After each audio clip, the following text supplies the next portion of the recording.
YouTube पे college chemistry with Fahad लिखें और इसको आप सब्सक्राइब करें और इन नोटिफिकेशन को आप टर्न ऑन कर लें for updates and like and share my videos. अस्सलाम वालेकुम viewers, myself Fahad, lecturer in chemistry. Like and share my videos and subscribe to my channel College Chemistry with Fahad. Today discuss about the viscosity. It is the property of liquid and actually it is the resistance to flow of liquid. कोई भी liquid है वो flow करेगा जब भी, तो उसके flow करने में जो रुकावट पेश आएगी उस रुकावट को कहा जाएगा विस्कोसिटी। एक्चुअली ये इंटरनल रेजिस्टेंस ऑफ लिक्विड है कि लिक्विड के अंदर जो मॉलिक्यूल्स हैं वो एक दूसरे को अट्रैक्ट करते हैं और उसको मूव होने नहीं देते। जितना ज़्यादा अट्रैक्ट करेंगे उतना लिक्विड जो है स्लोली मूव करेगा, तो हम कहेंगे कि इसकी रेजिस्टेंस टू फ्लो ज़्यादा है। और रेजिस्टेंस टू फ्लो ज़्यादा है तो उसका मकसद ये हुआ कि उस लिक्विड की विस्कोसिटी जो है वो ज़्यादा है। अब ऐसे लिक्विड जो स्लो मूव करेंगे उनकी विस्कोसिटी ज़्यादा होगी तो उसको हम कहेंगे विस्कोस लिक्विड, और जो फास्ट मूव करेंगे तो उसका मकसद ये हुआ कि उनकी विस्कोसिटी कम है तो उनको हम कहेंगे less viscous. For example Honey जो है वो बहुत स्लो मूव करेगी तो उसको हम कहेंगे कि मोर विस्कस या विस्कस, और जो वाटर है वो लेस विस्कस में आ जाएगा क्योंकि वो इजीली फ्लो करेगा बेनिस्बत हनी के। तो इसकी डेफिनेशन विस्कोसिटी की, it is resistance to flow of liquid और internal resistance of liquid to flow. Explanation, different liquid have different flow rates, मुख्तलिफ लिक्विड मुख्तलिफ रफ्तार से फ्लो करते हैं। Viscous liquid move slower due to greater viscosity. जो viscous liquid है जैसे मैंने बताया वो स्लो मूव करेंगे क्योंकि उनकी विस्कोसिटी ज़्यादा होती है। विस्कोसिटी ज़्यादा होती है तो मकसद ये है कि उनकी रेजिस्टेंस टू फ्लो ज़्यादा होती है, रुकावट उनको ज़्यादा पेश आती है। और रुकावट क्यों पेश ज़्यादा आती है? क्योंकि उनके अंदर फोर्सेस ज़्यादा होते हैं। अब उन फोर्सेस को इंटरमॉलिक्यूलर फोर्सेस कहा जाता है। Viscosity occur due to intermolecular forces of liquid molecules. Intermolecular forces हम कहते हैं the forces between molecules. For example ethyl alcohol जिसका फार्मूला C2H5OH है इज मोर विस्कस या have a more viscosity than the diethyl ether C2H5O C2H5। ये दोनों organic compounds हैं, उनमें बताया गया है कि जो इथाइल अल्कोहल है इसकी विस्कोसिटी ज्यादा है डाई इथाइल ईथर से ड्यू टू हाइड्रोजन बॉन्डिंग। कि उसका रीजन ये है कि इथाइल अल्कोहल के अंदर हाइड्रोजन बॉन्डिंग होती है जिसकी वजह से इथाइल अल्कोहल में विस्कोसिटी ज्यादा हो जाती है बेनिस्बत डाई इथाइल ईथर से। अब हाइड्रोजन बॉन्डिंग जो है वो वीक फोर्सेस हैं, सेकेंडरी बॉन्ड है और इंटरमॉलिक्यूलर फोर्सेस हैं। और ये फोर्सेस हाइड्रोजन एटम और स्ट्रॉन्ग इलेक्ट्रोनेगेटिव एलिमेंट जिसमें ऑक्सीजन, नाइट्रोजन और फ्लोरीन है उनके दरमियान जो है पाए जाते हैं, जो कि चैप्टर नंबर 4 केमिकल बॉन्डिंग में बताए गए हैं फर्स्ट ईयर केमिस्ट्री में। उसके अलावा जो मोटर ऑयल यूज होते हैं व्हीकल्स में उनके अंदर भी जो ग्रेडिंग की जाती है तो वो भी विस्कोसिटी के बुनियाद पे की जाती है। अगर एक मोबाइल ऑयल जो है 40 ग्रेड का है दूसरा 30 ग्रेड का है तो 40 ग्रेड वाले की विस्कोसिटी ज्यादा होगी 30 ग्रेड वाले की, या 50 ग्रेड वाले की ज्यादा होगी 40 वाले से। इसी तरह से honey is more viscous than water. तो ये यहाँ पे थोड़ा बहुत इसके हवाले से हो गया, विस्कोसिटी होगी, एक्सप्लेनेशन, एग्जांपल।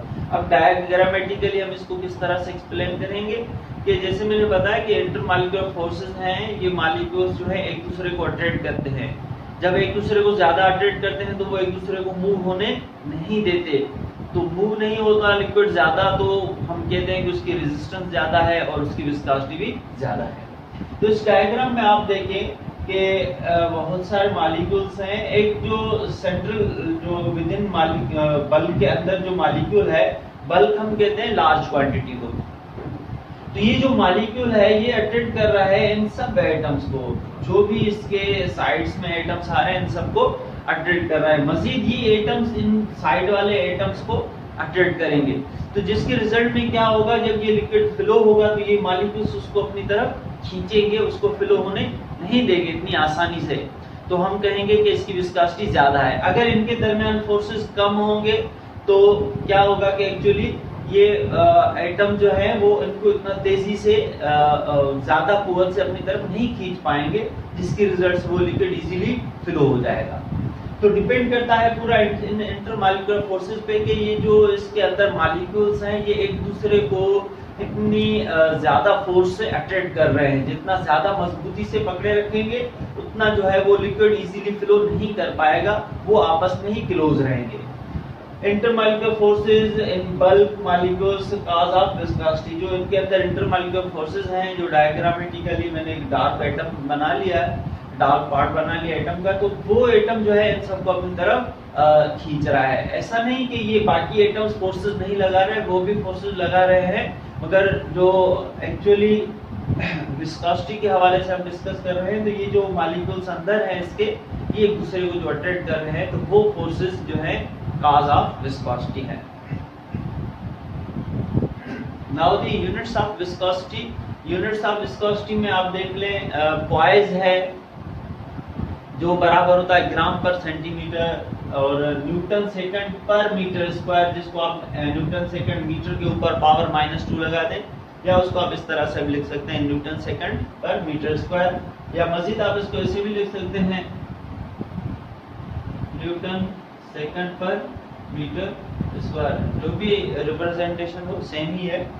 तो ये उनके यूनिट्स हो गए। पॉइज की जगह सेंटीपॉइज, मिलीपॉइज, माइक्रोपॉइज भी यूज हो सकते हैं, डिपेंड करता है कि कितनी विस्कोसिटी है।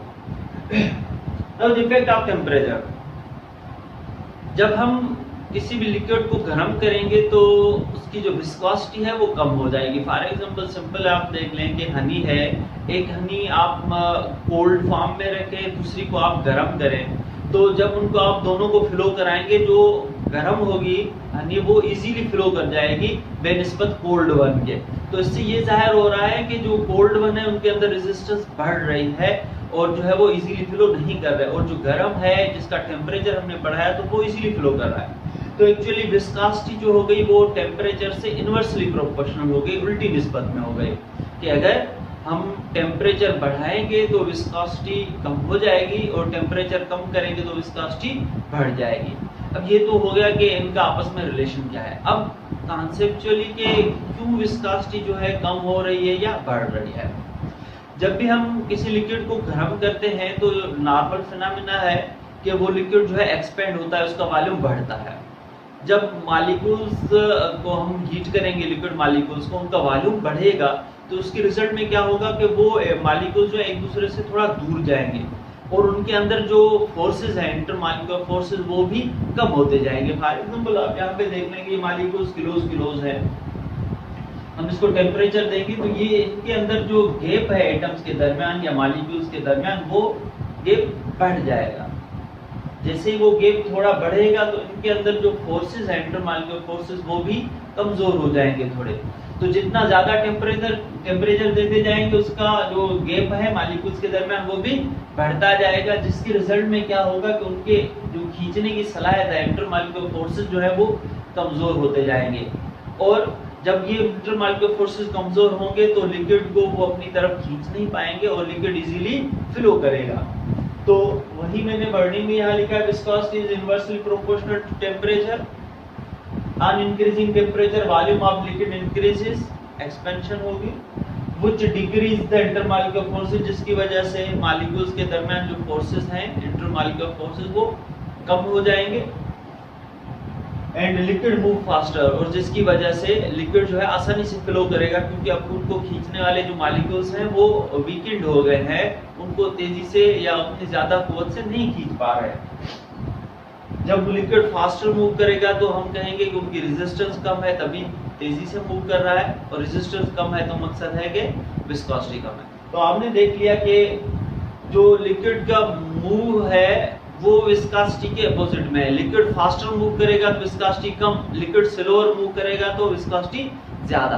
टेम्परेचर से भी विस्कोसिटी अपोजिटली प्रोपोर्शनल है, टेम्परेचर बढ़ाएंगे तो विस्कोसिटी कम, टेम्परेचर कम करेंगे तो विस्कोसिटी ज्यादा। तो ये कुछ बेसिक पॉइंट्स थे इस विस्कोसिटी के हवाले से, इसकी डेफिनेशन एक्सप्लेनेशन आपने समझी, डायग्राम के हवाले से, और इसकी यूनिट्स और effects of temperature. I hope so आपको मेरा लेक्चर पसंद आया होगा। मेरी वीडियोस को ज़्यादा से ज़्यादा शेयर करें, लाइक करें और मेरे चैनल को सब्सक्राइब करें कॉलेज केमिस्ट्री विद फहद। शुक्रिया, अल्लाह हाफ़िज़।